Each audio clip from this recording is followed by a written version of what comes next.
Critical Role announced that they are doing an open beta for their TTRPG called the Daggerheart.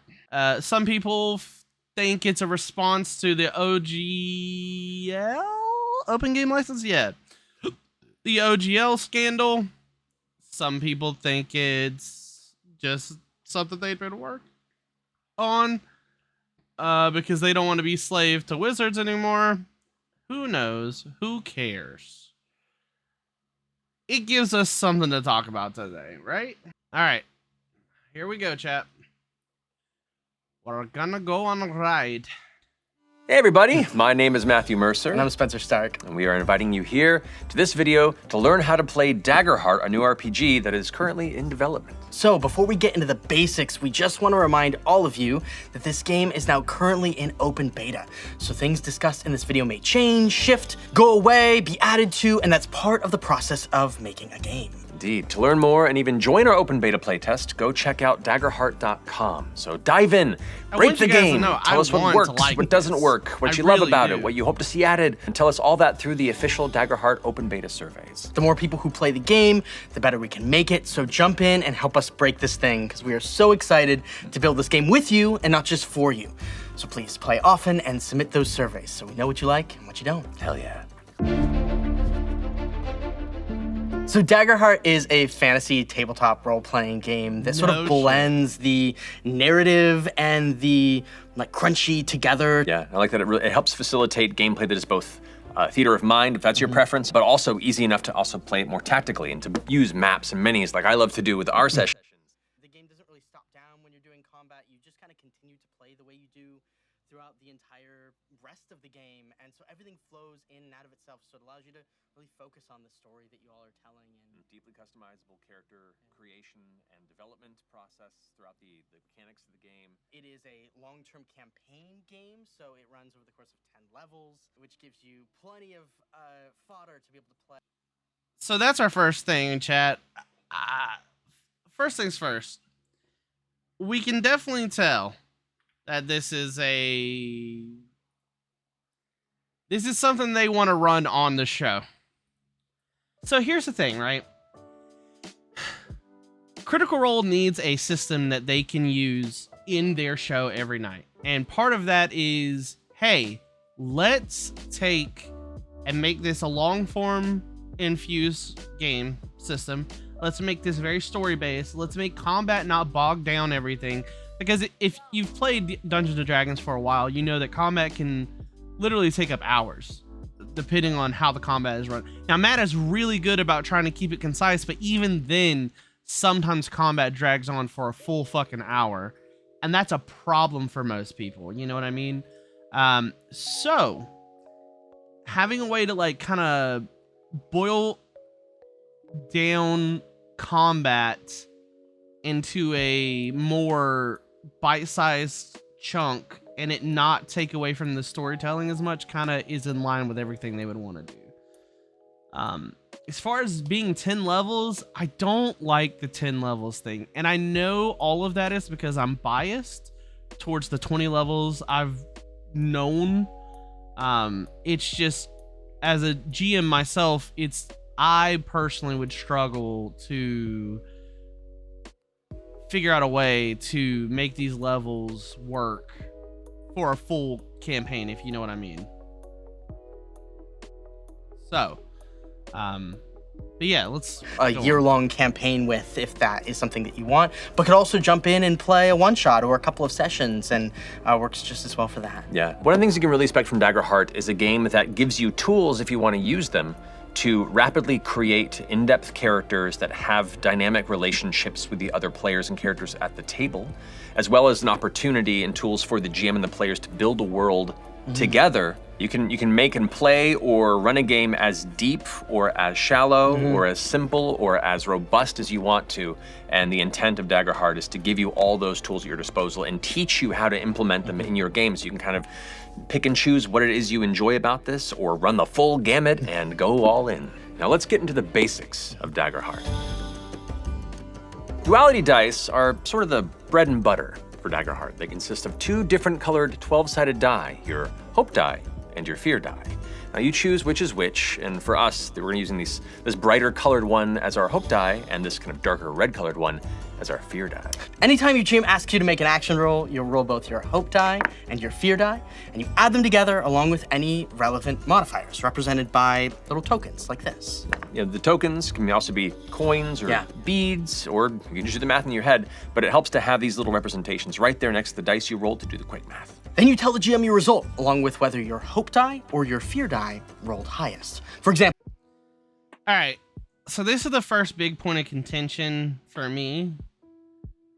I feel like it's doing too much, right? You have a hope die and a fear die. So with D&D, you can show up with a D20 and your fucking paper, and basically you can just play D&D like that. I mean, sure, when you attack or whatever, you might have to get something else, you know, but for the most part, it's D20, pen, paper, boom, good to go. Let's go. Let's play D&D.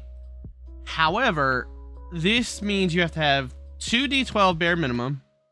They have to be different colored ones so that you know the hope from the fear. Hope and fear do not play into literally every decision that could possibly be made, if we're honest. There are moments where it's not fear that causes your downfall. It could just be, you know, a many of things, but fear is not always that. And then you have to have separate tokens to keep track of things.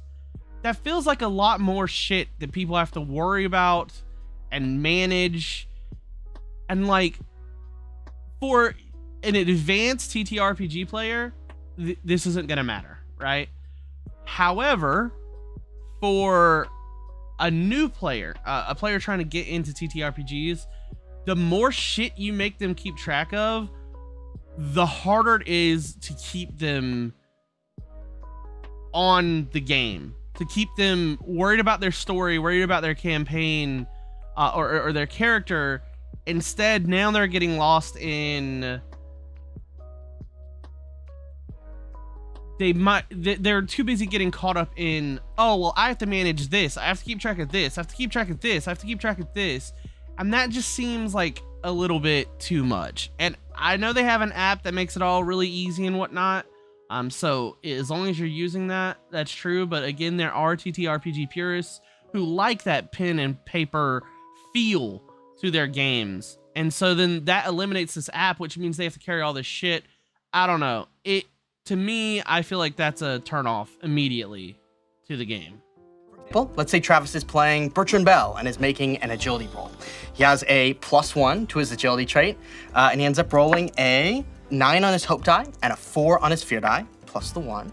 He'd add all that together and then tell the GM that he got a 14 with hope. Yeah, now if a 14 meets or sounds... beats the difficulty decided by the GM, come on, man. he succeeds on his agility roll, hope? and he also gains 1 hope. Sounds cheesy, bro. Every time your hope die is higher, you gain a hope, which is a liquid resource your character can spend to aid allies or activate special abilities. Now, sometimes your character might have an experience that you could further modify an action roll in their favor.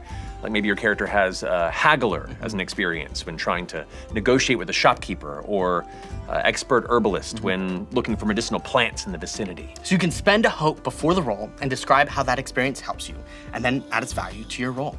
You add it all up, and if it meets or beats the difficulty score, you succeed.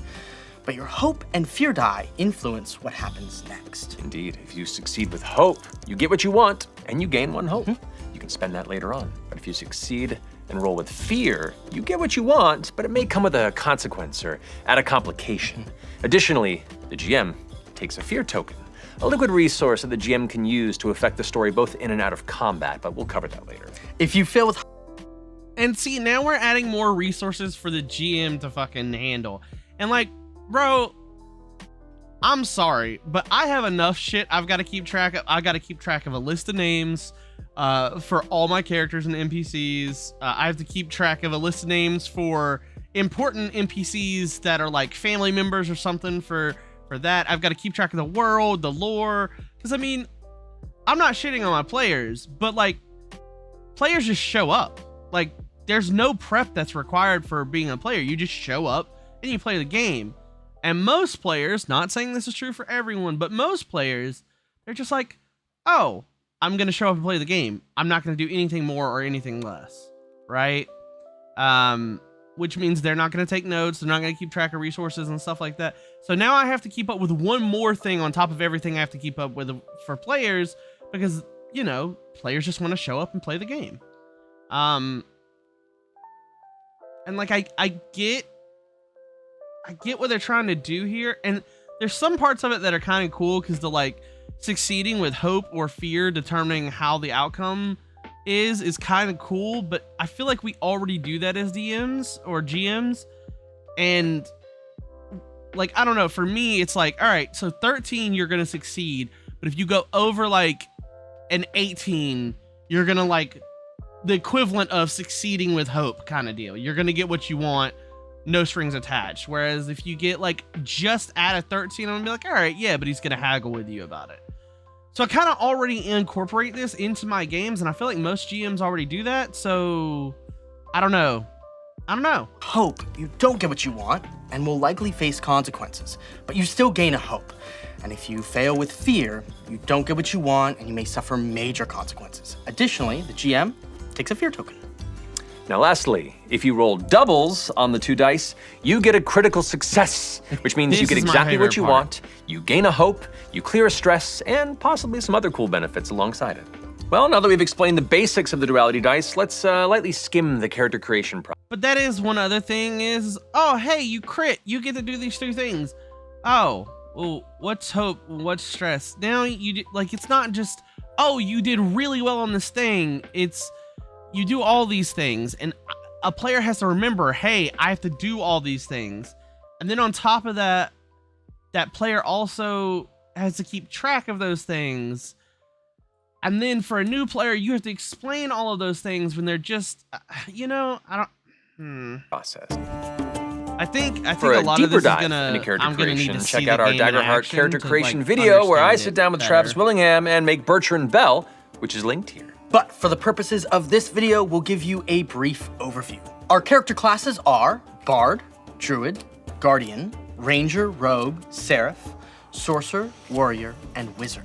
Indeed. Every class has like one or more classes. class The only features, thing I don't which are like is spells Seraph, and abilities that are unique to each because class. it's- Like the Rogue, for example, That seems has more like a thing race called Cloak, thing which than- allows them to move into a space where no enemies can see them and be effectively invisible as long as they don't move or attack.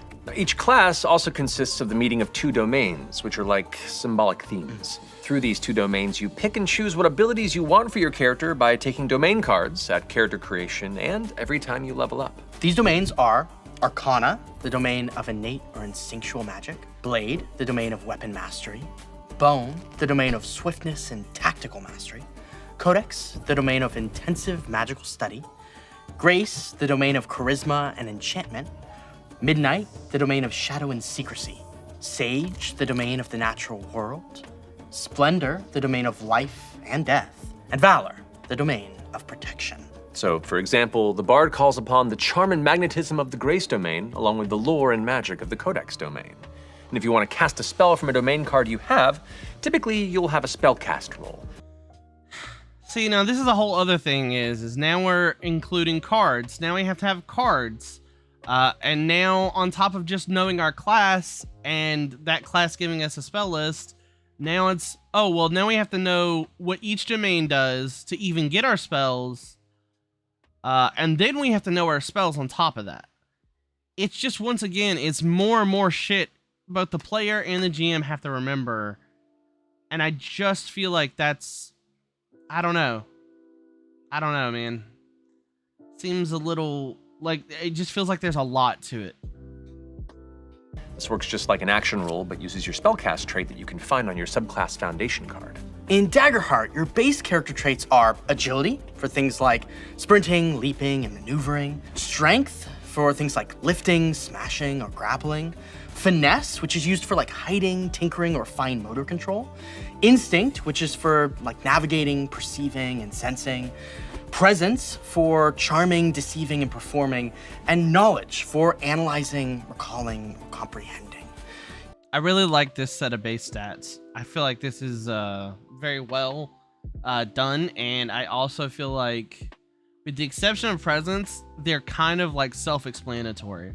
Like, I understand what Finesse means, I understand what Agility means, I understand what instinct means and knowledge and strength. All of those are kind of like gimmies. The only one that I think would be a little confusing is presence, but like that's just one you have to remember. You know what I mean? So I like this a lot. You begin with a standard array of traits, which you can increase as you level. Now let's talk about hit points and stress.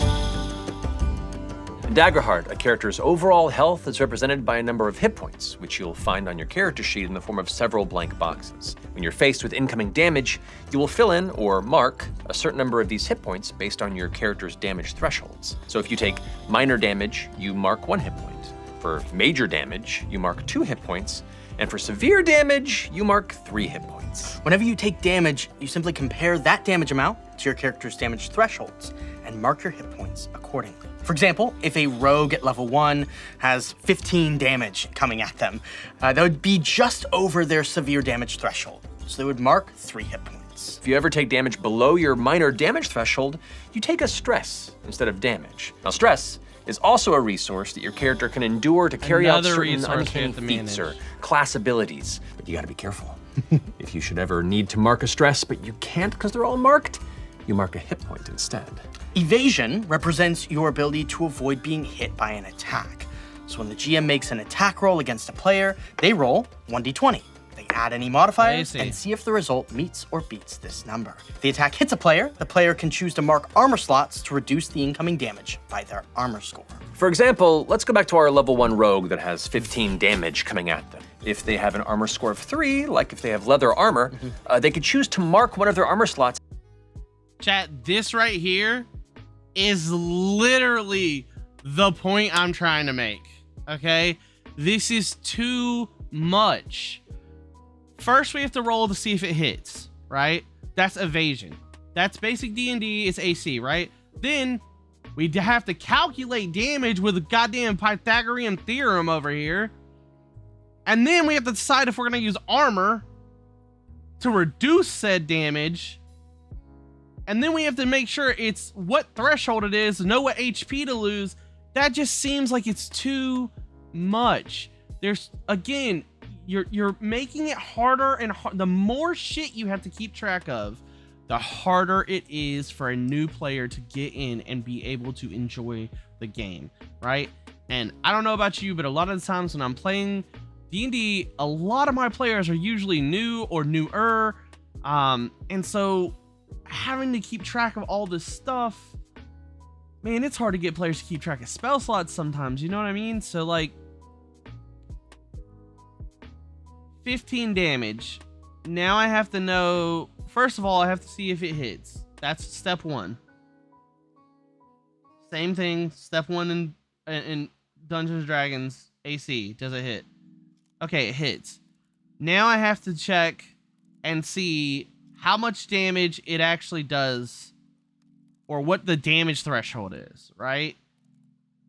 That's step 2. You just take the damage in D&D. That's it. There's nothing past step 2. You just take damage. Unless you somehow have a fucking vulnerability or resistance, which doesn't come up very often. So now I'm 15. All right, okay, I know I'm going to take 3 HP. All right, well, now I need to know, am I going to mark an armor slot? All right, well, if I mark an armor slot, it'll reduce it to below 14, which means I'm only going to take 2 HP. You see what I mean? Like, it's like you're doing fucking math to play a game. That doesn't seem intuitive. It doesn't seem friendly to a new player in any capacity. And reduce that damage to 12, downgrading that severe damage into just major damage. This means they mark 2 hit points instead of 3. They can always choose to mark more than 1 armor slot if they need to reduce the damage by more as well. And you can, of course, get those armor slots back, but you have to do it by repairing your armor during downtime. We'll cover that. One more thing we have to keep track of. Now let's go ahead and talk about game masters. One more thing the player has to do. So setting appropriate difficulty values for your players is a time-honored tradition for many game masters.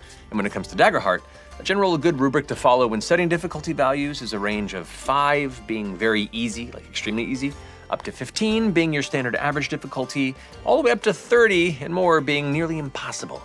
You should also be aware of the circumstances surrounding action rolls because they may grant advantage or disadvantage. For example, maybe you're attempting to lift a broken carriage out of a muddy ditch in the pouring rain. And if that's the case, the GM may impose disadvantage on the strength roll to do that. This situational modifier is represented by including 1d6 with the action roll. With advantage, you add the sum of the d6 to the roll. If you have disadvantage, you subtract the value. Bro, you always remember have to that know at math any time a formulas. player can give another player advantage on an action roll. Not math formulas, but you know what I mean. Like, you have to actually remember, like, advantage or disadvantage is just simple. It's roll twice, take the higher number. This is roll, but roll a d6 and then subtract it or add it. I don't know. By spending 1 hope and describing how they're aiding their ally. Now let's talk a little bit about how combat works. And now, in order to aid someone, you have to use a hope to do it, which is just a fucking action in D&D. Like, and I understand that a lot of DMs or GMs think that, you know, the assist action is a little broken, and it is, but that's why you just modify how you do, you know, I don't know, man. Combat in Daggerheart is designed to be a free-flowing narrative experience with minimal stop-downs and a multitude of possibilities for theater of the mind and map-based conflict. When you want to make an attack, you'll first ask the GM if it's in range of your weapon. So melee range means that you're within touching distance of the target. Very close is anywhere from like 5 to 10 feet away, or the shortest length of a game card when measured on a map. Now I Close have to have a game is card. between 10 and 30 feet, I have or to have about a the length pencil. of a standard pen or pencil.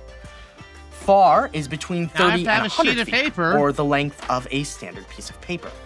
And very far is between 100 and 300 feet, or anything beyond the length of a piece of paper that's within the scene. Now I have If it to is in memorize range, make an another action set of roll and add any things. relevant modifiers. Come on, If the roll man. meets or beats that creature's individual difficulty score, it hits.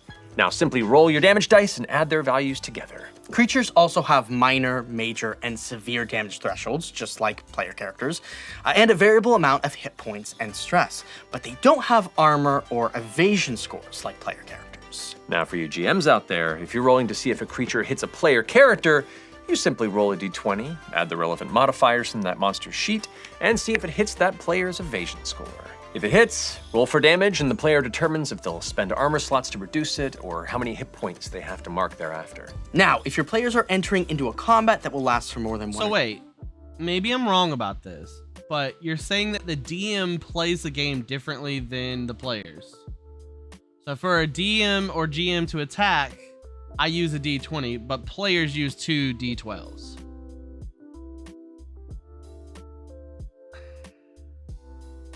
turns, your GM may place an action tracker on the table. When an action tracker is out, players add a token to it whenever they And make we an have to action have roll. a fucking Players will action continue to tracker make and action more rolls in combat tokens. until they fail and or roll with fear, which then allows the focus to shift to the GM to make what's called a GM move. Now, a GM move is literally just the GM taking a turn. So after a player rolls with fear and or fails an attack roll, the GM then has the opportunity to spend any number of action tokens from the tracker and activate that many enemy combatants. All right. What happens if none of your players miss? None of your players miss, none of them roll with fear. I know it's unlikely, but it was also unlikely that that fucking bitch gets Yankee fucking feared all 6 of my party members in one fell swoop, but we're here.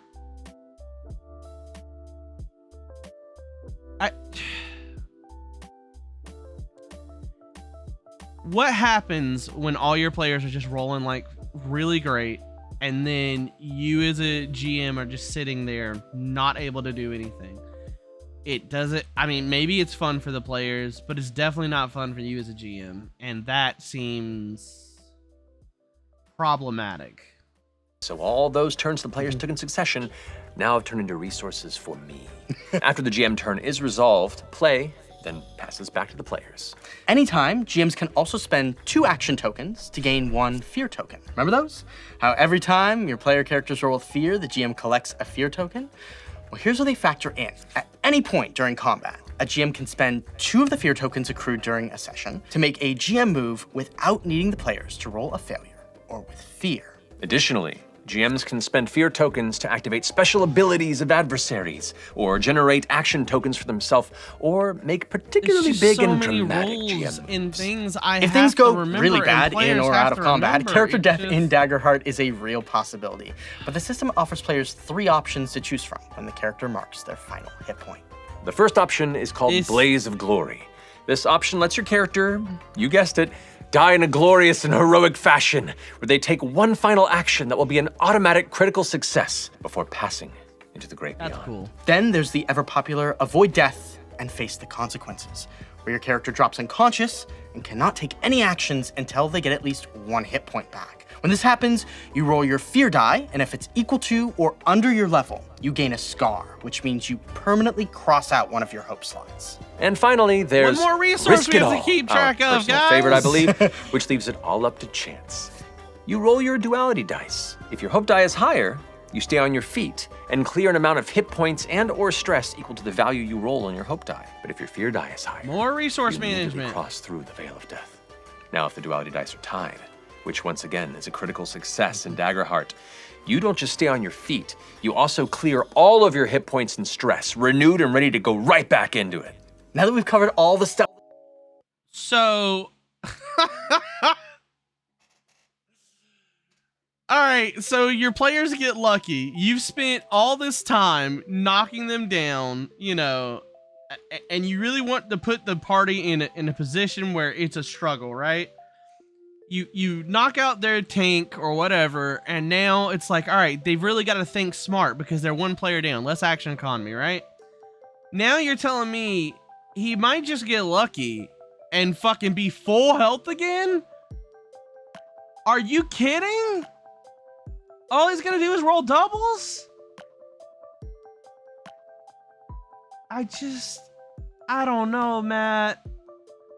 And then, like, as cool as those 3 options are, it's, again, more options people have to remember. And it's like, I don't know, man. I feel like I do this basically in my games anyways. Like, if you want to do one last final action, you know, I'll let you do it. But, like, making it a core system mechanic and then, like, giving people multiple ways of dying, it just confuses people, man. I don't know. If you can do in combat, let's touch on some of the stuff you can do during your downtime. When you take a short rest in Daggerheart, you can spend about an hour doing 2 of the following options. You can tend to your wounds or another player's wounds, clearing 1d4 hit points. You can blow off some steam and clear 1d4 of your stress. You can spend time mending your armor or another person's armor and clear 2 marked armor slots. All the resource or you can simply spend the time preparing really yourself gonna to wanna path do. ahead and gain a hope. If you're able to make camp and relax for a few hours, you can take a long rest and choose 2 of the following. Clear all marked hit points, clear all marked stress, fully mend your armor, clearing all marked armor slots, or do this on an ally. You can prepare and gain 1 hope, or you can choose to prepare with 1 or more members of your party and instead take 2 hope each. Lastly, you can work on a project. It takes a substantial amount of time, like deciphering an ancient codex or crafting a new weapon. The GM will assign this project a countdown, and each time you work on this project, you tick down that countdown until the project is complete. Now, when you're at level 5 or above, during a long or short rest, you can swap domain cards in your loadout with any domain cards in your vault. Oh, this joy! is useful because you can only have 5 domain cards in your loadout at a time, but you really don't have to worry about that until higher levels anyway.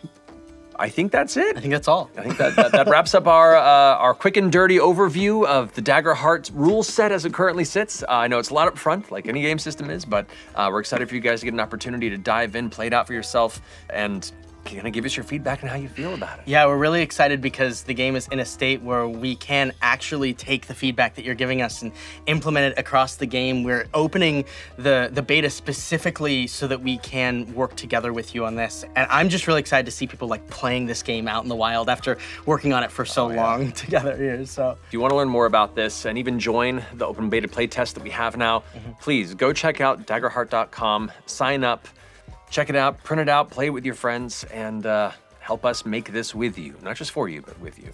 So thank you so much for joining us, and roll some dice and have fun. All right, chat. Final thoughts. I haven't played the game yet. I haven't seen the game played. I have actually done character creation, which I actually really like a lot of things in the character creation. I don't want this to seem like I'm just shitting on the whole thing, but the fact of the matter is there are 4 different resources: HP, armor, hope, fear. There's something else. Stress. I feel like there's another one I'm not thinking of off the top of my head. Whereas in D&D, it's HP, spell slots. That's it. And I mean, like, you might have special feats that have uses per day, but they're self-explanatory. You can use this once per day. Cool. Self-explanatory. I just feel like it's too much. It's too much to remember. It's too much on the players. Players, no offense, but a lot of players are very lazy. They just want to show up. They just want to play the game. And when you give them more and more stuff that they have to micromanage, I feel like you're putting it in the wrong hands. I feel like you're in a position where you're not helping yourself as a DM. It's one of the reasons that, like, Blood Hunter is so widely not liked, which again is a Matthew Mercer class, and it's not liked because there's so much shit you have to keep track of. I mean, people who are really dedicated, they like that, you know, but your average player, they're not gonna want to keep up with all that stuff, man. But yeah, overall, I hope that when I watch it played, it's gonna be better. But as of right now, it just seems like there's a lot of resources that we have to keep track of as players, and I don't feel like that's a positive thing. The more resources you introduce into a game, the harder it is for new players to get in, and the less likely players are gonna enjoy that game. So, we'll see you in the next one. Bye-bye. All right, chat. I feel like that was terrible. I feel like I did not do that very well. I feel like I didn't express myself as cohesively as I would have liked. That's fair. That's fair. I appreciate it. But yeah, it is super confusing, right? There's just so much that you have to keep track of. Like, it's so much to keep track of. And it adds so much more that the players have to keep track of. And again, if you're using an online thing, an online resource, like, yeah, that's fine, because it's all, like, there for you. But if you're playing, like, classic tabletop, I don't know. Hey, man, you've been at some of my game tables, Akatsu. You understand, like, it's hard for me to get players to do anything, let alone learn 4 or 5 new systems. But I want to like it. I usually love everything Matt does, but this just ain't it. I'll be honest, I didn't like Candela Obscura either, and I really wanted to like that, but there's a lot of micromanagement in it, and I just feel like micromanagement is never a positive thing. They did do a video of, like, them creating characters, which I thought about watching, but that's 2 fucking hours that I ain't got.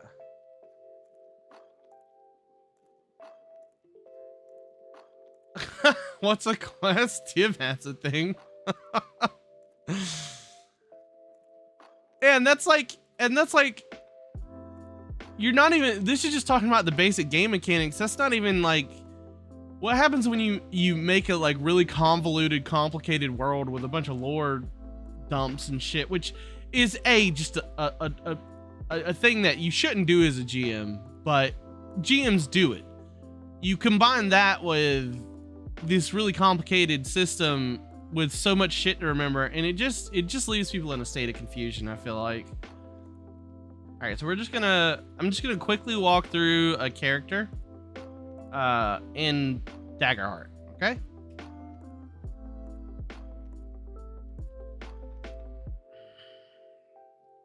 So this is on a website called Demiplane. They host a bunch of different games.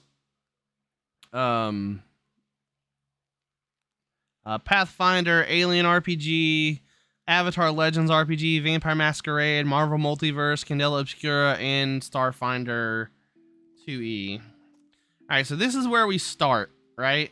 Getting started. Name, Bob.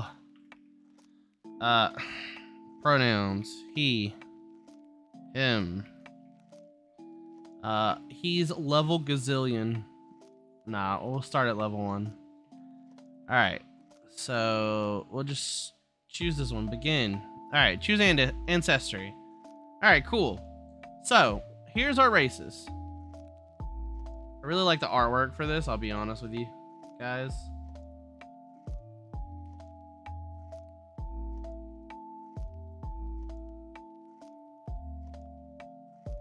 All right, so we have Clink. This is basically just your average, the fuck are the robots called? Warforged. This is a Warforged, basically. This is a Tiefling, basically. This is I mean, literally, Elemental Breath. Come on, man. This is literally a Dragonborn. Dwarves. We know what dwarves are. Elves. Now here's where we get to some interesting stuff. We have fairies, which I think is cool. We have fawn, which are really dope. We have furbolgs, which look completely different in this, but I really like the way they look, personally. Fungril. It's a mushroom humanoid person. That looks like Jabba the Hutt right there. A Galapa, which is just a turtle person.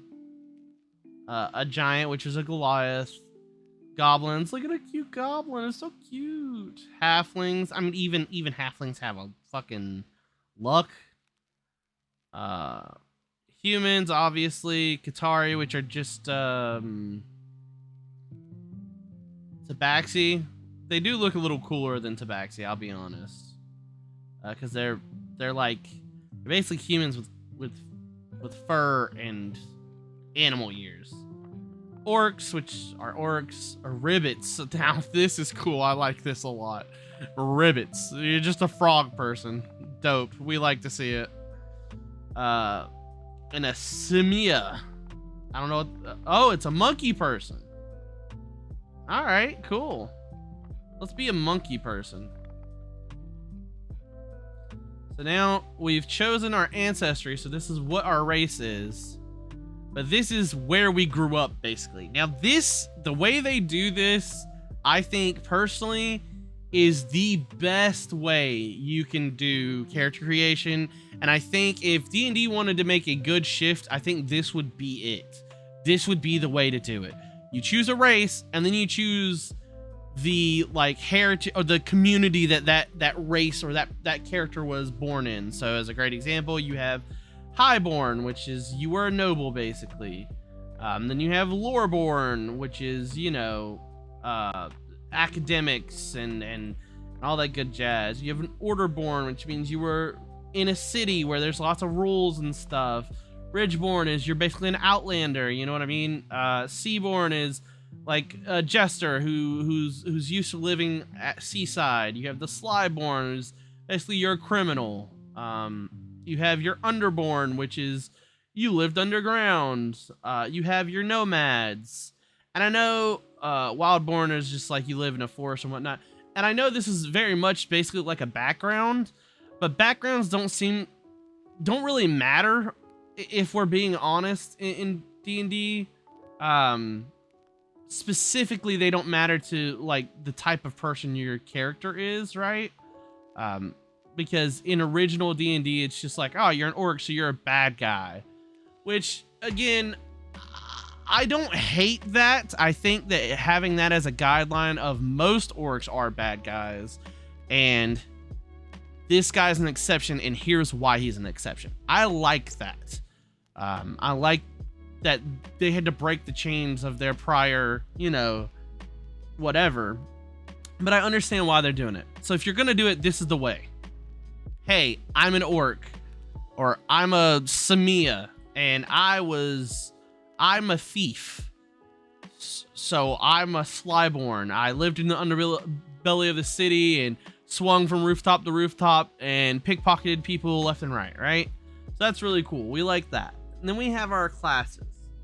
Now, I really like this website Demi playing, because it basically, this is like an excerpt from the fucking basically the rules manual, the game rules, which I think is really cool.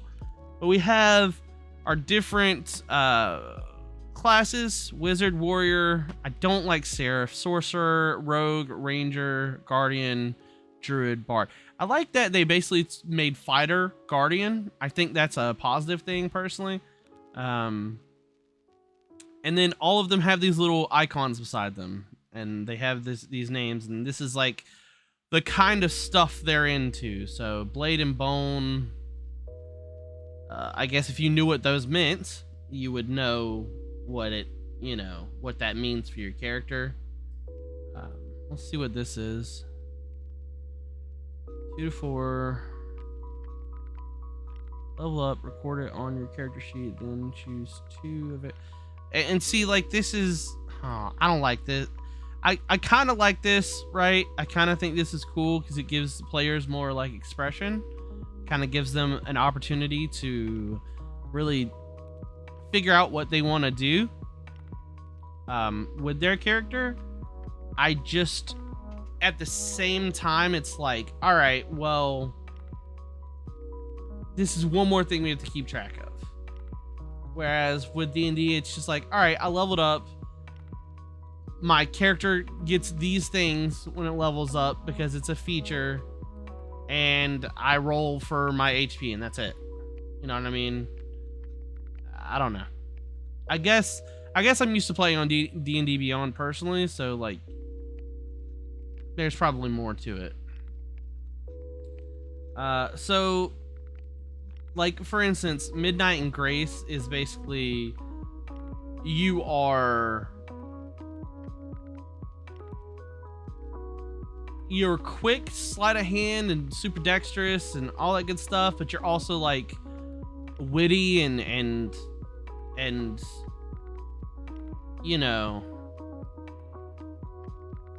good with people.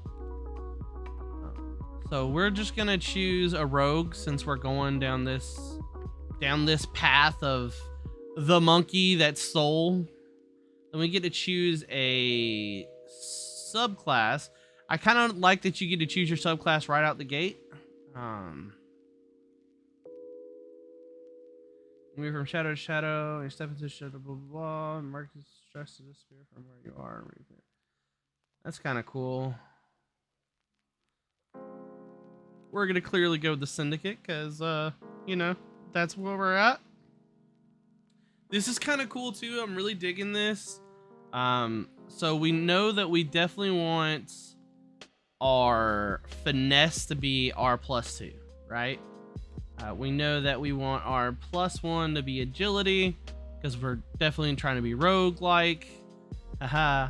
And then we know that any good rogue worth their salt has decent instincts, right? And then our -1 obviously is going to go to strength, because why wouldn't it? Then you get to choose starting weapons. I'm not sure how I feel about some of these starting weapons. When I was looking through this the first time, it looks like you can start with magical weapons, but they are tier 0 magical weapons, whatever that means. So we're just gonna go with the suggested, which is a dagger and a dagger. Choose starting armor. I like this. This kind of is cool that like you really get to see what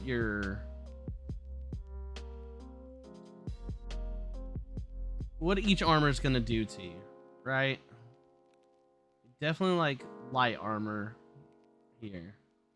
And then this seems like, for something that gives you so many options, your starting equipment being this narrow seems a little crazy, but I understand that this is a playtest, so I'm sure that this will be bigger and better later on, and it won't just be 4 options. But I also feel like this is not good enough, personally. That's just me. We're gonna take the health potion. Clears immediately 1d4. Yeah, okay. And then forgery tools. Definitely gonna take the forgery tools. All right. I'll take domain cards. Now, this is... I don't like this, but I kind of like this. It's confusing. Let me just say that, right? It's definitely confusing. But...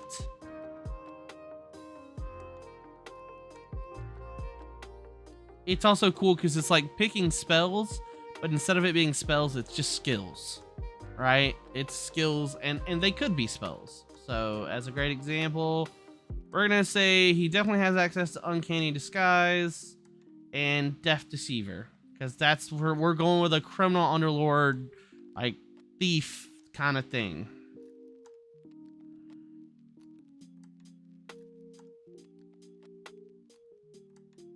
All right. We're not gonna fuck with our description, because whatever. We're not gonna answer any of these. Now, here's the thing I don't understand. There's no... like, what? There's nothing here. Backgrounds? Okay, so what do these backgrounds do? Experience is a word or a phrase used to encapsulate a specific set of skills your character might have because of the exciting life they live. You start with 2 experiences at one with a +2 modifier, the other with a +1, and you'll earn more throughout your adventures. Be fortunate, and you'll want to have a solid idea of who your character is. There's at least experiences to choose from. There are some that are offered below. Too much focused are too broad as they might be applied to any situation. Instead, use something like swashbuckler, magic studies, additionally, blah blah blah. Okay, so if I'm getting this correct, experience is more varied. For example, instead of just assassin, you could choose something like assassin of the Sapphire Syndicate. This kind of detail gives your GM an exciting faction to weave into your... also makes blah blah. For example, if you encounter an ally of the Syndicate, you might be particularly adept at negotiating with them based on your experience. So basically, you just get to make up something that your character's good at, and you get to choose which one of those. That's kind of cool. I'll give it to them. That's actually pretty dope. We're not gonna put anything in, but this definitely gives a lot of flexibility to character customization, and I like that. We don't care about that. And then that's our character, it looks like. Not gonna worry about that. We're just gonna save changes. We're gonna go to our character sheet and boom. Boom, bada bing. Okay, there we go. So yeah, if you're using this website, right? If you're using this, keeping track of hope and HP and stress and all that shit seems to be real easy, right? Yeah, this website's really dope, actually. And if you were to play this game, I would think you would need to play on this website to really like be able to keep things. And the fact that it offers like a journal is fucking so cool, bro. So cool. Anyways, that's been like the character creation. Like I said, overall, I like the character creation way more than I do the actual system, right? I think for me personally, I'm developing my own TTRPG system, and this for sure for me helps me in a sense of like how I want to structure some things in my character creation, which is I definitely want your race and, you know, where you come from to be separate things. Be something you can definitely like alternate and switch and make it more intuitive. But this shit right here, this damage threshold stuff, not great. I want to like it. There's a lot of things I do like. There's so many things I don't like. Unfortunate. But hey, what do I know? I'm just one hell of a nerd, and I'm just here giving my opinion. What do you guys think? Let me know in the comments down below. And make sure to tell somebody you love them. You never know when they need to hear it. And make sure to, if you like the content, hit the subscribe button, and don't forget to ring that bell. You know what I mean? You know, if you really, really want to stay up to date to everything.